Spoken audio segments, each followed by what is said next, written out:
Now let's take a look at the evidence of World Trade Center 7 and see how it stacks up against the typical features of a controlled demolition, starting with, is there a sudden onset of destruction? Let's listen to this emergency word. We were watching the building actually because it was on fire, the bottom floors of the building were on fire, and we heard this sound that sounded like a clap of thunder.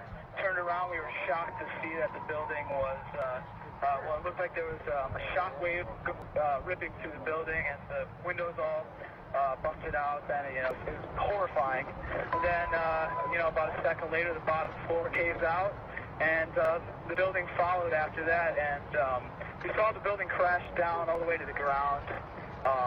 We were in shock, and then a sound of a clap of thunder, a shock wave ripping through the building, and windows busting out, and then the building coming down. Do we have a straight-down symmetrical collapse into the building's footprint? Let's listen to Dan Rather narrate this collapse for us as we take our first look at the collapse of Building 7. And what you're seeing are high shots. Now, here we're going to show you a videotape of the collapse itself. Describe that. Now we go to videotape, the collapse of this building.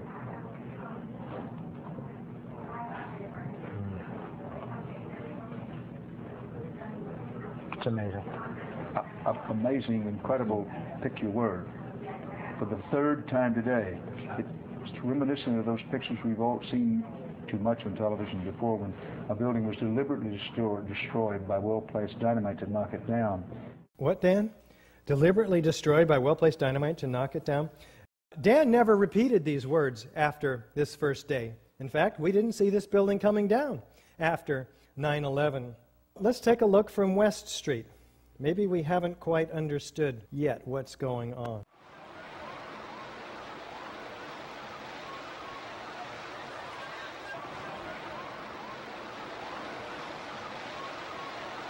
Well, I'm not quite convinced yet. Let's take a look in this side-by-side comparison with a known controlled demolition on the right.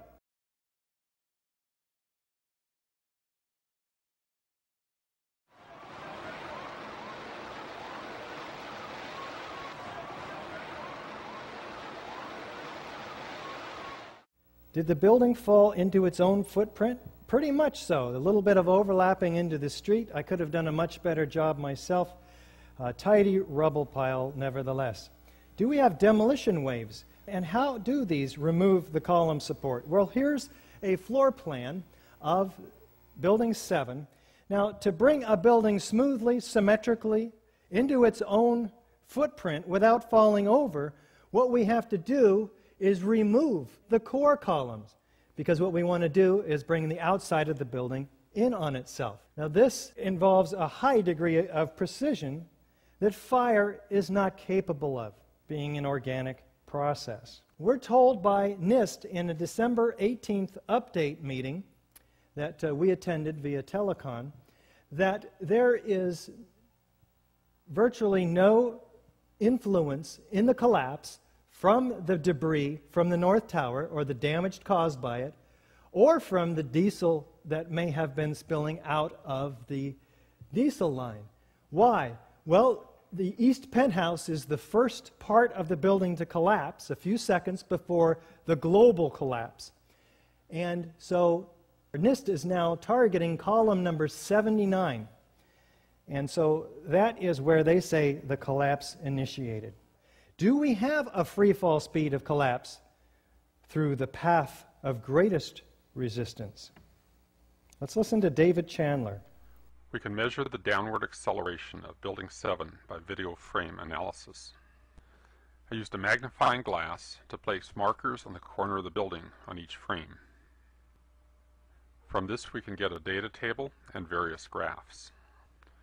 The slope of this graph indicates acceleration, which is shown here to be about minus 10.279 plus or minus 0.6. Free fall in a vacuum is minus 9.8 in these units.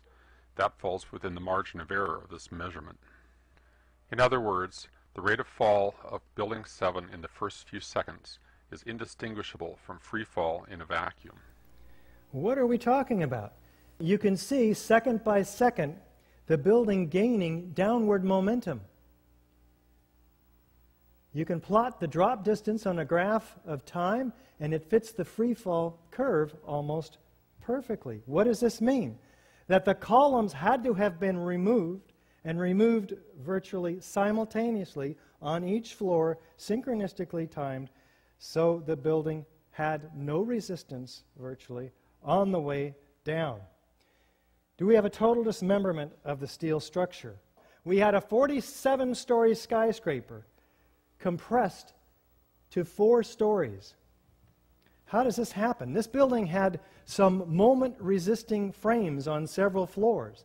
That's where the beams are welded very rigidly to the columns.